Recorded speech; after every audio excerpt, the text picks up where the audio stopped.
97.5 K-Rock. That's my favorite Jimmy Buffett song right there. Well, I kind of like it too. That is the voice of Jimmy Buffett. He is here with us this morning on Good K-Rock. to be on the rock. Oh, it is good to have you here. You know, I used to live on Holloway Street, and Holloway Street was a short stumble from the Duke of Duckworth. And myself and my brother lived together, so we went there frequently. And we used to run this guy, Ray Finley, and he's a local photographer. And he'd say, yeah, I you know Ray. Exactly. Yeah. So he'd say to us, I had dinner with Jimmy Buffett last night. We had, yeah, Ray, have another pint. Nobody believed him. Now, you've been coming in and out of this province for years. I have. It's a sneaky way to go. We Buffetts are sneaking around here, you know. But I have more relatives in Canada than I do in the States. A lot of people don't know that. Good for you. That's good. Good. This is good. Imagine a progressive country so close to us. You know? I love it. Wait, I watch U.S. News. I thought we were socialist. So listen. Oh, yeah. Where have you been in our province? Let's see. I've been. I fished a lot up with a friend of mine, Scott Sadam, up the La Poile River, over on that would be the west, like the southwest coast. Yep. That'd be, yeah. And all through here, because I was always coming through here. Just when we go play Europe, because I'm a pilot and I know the aviation history and I've got family history here, so I always stopped here, A, to get fuel, because you don't want to go across the Atlantic without fuel, and B, I just kind of love just kind of roaming around. But I've been coming in and out of here because we've played Paris. We figured tonight we've been doing this annual tour for 10 years, and so even before that I was coming up here to fish, and then I did actually went. It was an accidental discovery of my grandfather's birthplace. He was born in Rose Blanche, and so we were fishing up the La Poile River, and we got fogged in, so seaplane couldn't get out. So we took the coastal ferry, and which was an enlightening sea voyage to me, because there are no roads there. This is it. Yeah. This is the link to the mainland, and ironically enough, I'm looking I'm watching the ferry ports, and I'm out there kind of looking at the geography and on the maps, and I went, oh my God, this thing stops at Rose Blanche. And I went, I knew that's where my grandfather was born. So this is a true story, quickly. So it was a Sunday.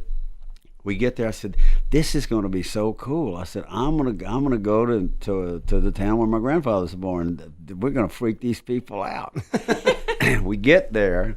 And we go in, and it's a little bitty village, and then we walk in. There's nobody in town, and I mean no one. It's this little town. I think I'm in a Stephen King novel now. And there was no one. I mean, literally no one in town. I had to leave a note on the post office That you were there. that I was there. And I said, hi, I'm Jimmy Buffett. My grandfather, James Delaney Buffett, was born here in Rose Blanche in 1895. If there are any Buffetts around, get in touch. And I left. And somebody called. I got a note back from some distant cousin, and they went, yeah, well, our church burned down, and we were the next village up. Oh, so you went to the wrong place. Yeah, so all 40 people that lived there were out of town. They moved. Yeah. Hey, I love the way you say it, because here we say Rose Blanche. Yeah, I know. You know, but you had that kind of New Orleans sort of. Ah oui, je ne parle français aussi.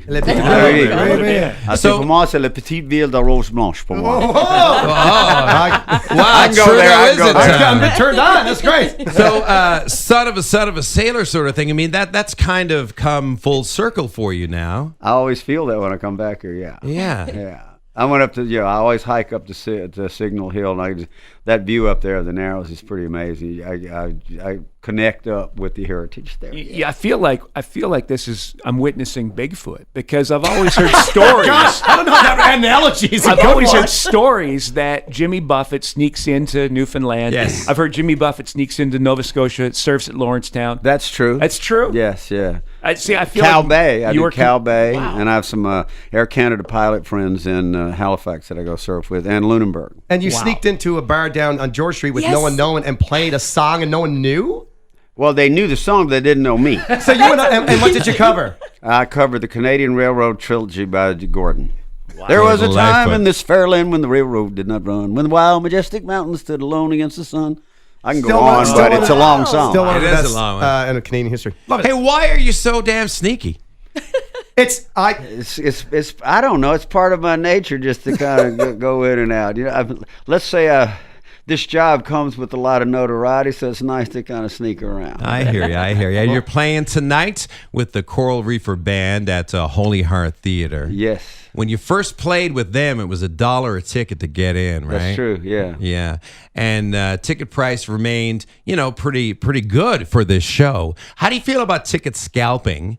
Because I don't think you can ever stop it. Yeah. You know, if Yeah, this is how a do you do band, it? You know, I've been doing this for 40 years. You know, we've looked at every way possible to get tickets into the hands of real fans, and it's just there's only a couple of places where I would never. I know what the scalping prices is, of course, and I went, Jesus, but it's if there is a demand, most people have trouble. They paper the house. Fortunately, I don't have that problem, and so it's something that is just a part of the system as it works now. I mean, believe me, I'm trying to. I think that there are ways that we can get more directly to fans now. We do that through social media because we're not in, but. It's amazing what happens because we've got scalpers who are fans, and so I pick their brain. there you. Yeah. Well, that's the way to do it. It's like if you want to, you can talk to. Yeah, the you go into the underbelly camp of the anything. enemy. Right. Let's see what they're doing. Yep. And so we try as much as we can to make sure that everybody gets like we held tickets back there, so we make sure that there's something available at the door. do what you can. Well, the fans, Can we expect you to do can you come back and do a bigger show? It's interesting because we've been doing this. This is kind of a little run that we do for a band vacation, and like tonight it's kind of interesting because it's just me and Mac and Robert and Eric Darkin, our steel drummer and our percussionist, and we can fluctuate between personnel and do that kind of thing because. All the great members of the Coral Reefer Band, when we're not working, they have their own bands and they're out working a lot. And so it adds to the degree that you've got such great players that are that diverse, that are used to playing smaller venues and smaller arrangements, and also can go play 35,000 people and then pack a place. I like the dichotomy of that, and as an old I'll use the F word here, a folk singer. I was a folk singer, I was raised on Gordon Lightfoot and Joni Mitchell and other people like that, and I love going back to that kind of a venue to do it. So, and it's a very intimate show that we do like this. And I'm rehearsing on that little stage yesterday afternoon. This is pretty cool. Plus, you can ad lib a lot. Yeah, here you And then that goes back to bar days in New Orleans that. I still have to be able to hold that house, I feel. Now, you say, too, that, this different style or number of people in the band, it can fluctuate, you can move with that. And you've said that maybe your greatest skill is managing a band. Yes. And how does that translate into being one of the most successful businessmen ever? Because most people, honestly, in our business don't take care of their business. Yeah. Right. They're let not the business- taught to, and it's transferred to another entity. And I was lucky enough early on to figure that out. And the reason I did is because I was getting nowhere. I had to get a real job for a minute, and I answered an ad in the newspaper in Nashville, and I wound up being a reporter for Billboard magazine because I had a journalism degree. And Bill Williams, the editor who I worked for, who knew Nashville like from the inside out, was the one that really sat me down and said, this is all stacked against you. You need to know this now. You'll sign your life away, and most people do. And it's basically indentured servitude for 7 years. It's not a fair deal. Never was. Right. Yeah, so figuring it out, but the template for it was we'll get you the best lawyer, we'll get you the best manager, but they were all working together. So when I knew that in the beginning, so I knew that that existed the way, but I also knew that at that point in time, nobody in the record business was interested in other sources of income. Like we were the first to merchandise. We bought our own bus. Like I bought a piano and rented it to myself because I said, why would I pay 5 times the price of the promoter's price when I can have my own piano and pay for it? And And then I sold it to Billy Joel. So I learned early to take care. Yeah, and I only became the leader. I wanted to be a great lead guitar player and sing. So I realized early on that I was better at being the performer and running the band because I had credit at the music store. And that's how I became the leader of the band, because nobody else did. And I said, because I had a job in the shipyard. And so I said, look, if I get my payment book and buy the sound system, then I'm the leader of the band. Yeah. You win. That's great. And now it's interesting because a lot of artists are being forced to do what you do or have been doing for really decades, Yeah. is get out there and play, because now you're not seeing the same sort of record deals going on. You're not seeing the singles. It's totally changed. But you seem to have figured that out before the big change occurred. Well, we did. We figured out that we've had Mailboat Records for 17 years. I mean, I left the traditional music business back then. Because, again, I had a great manager at the time, Howard Kaufman, who had figured out a way that you could get more income to the artist directly, even on records. So that's what Mailboat is now. So we kind of left that then, and we also had merchandise, and we also kind of we had that very, very loyal following that was all of a sudden, to my great delight and surprise, raised their children on our music. So we're about 4 generations and going on 5 in. And you facilitated that. Like, your fans turned your shows. It wasn't just you. Your fans turned your shows into an experience. They did. That was not any of my doing. They showed up in Hawaiian shirts. Like you got. Like they did. We're dressed. I should have worn one. It's cold out there. I have a nice cashmere shirt on. Yeah, there you go. I know where I am. You talk about that band thing about buying the instruments and stuff like that. Do you have a favorite guitar? Yes, I have. Yes, I do have a little favorite guitar. Tell and us it's about not it. one of the first ones. When I first moved to Nashville and I attempted to be a country. Well, they labeled me a country singer. I basically was an R&B New Orleans guy, but that was where I didn't have enough money to buy gas to get to California, where somebody else was interested. So I wound up in Nashville, and then that's the way it happened. So I had 2 guitars that were precious to me because they were my first Martin guitars, and they were stolen out of my car the first night I got to Nashville. So I've been looking for those serial numbers, and luckily enough, and in the years I've got a relationship with Martin now, we do signature guitars, which is one of the things I think is the coolest thing about this, that I get to go design guitars with Martin, and I wanted, I had $150 Goya or something for so long that I thought if I could just get one of those D18s, Some sound coming out of it too, right? I think that those guitars are in Rose Blanche.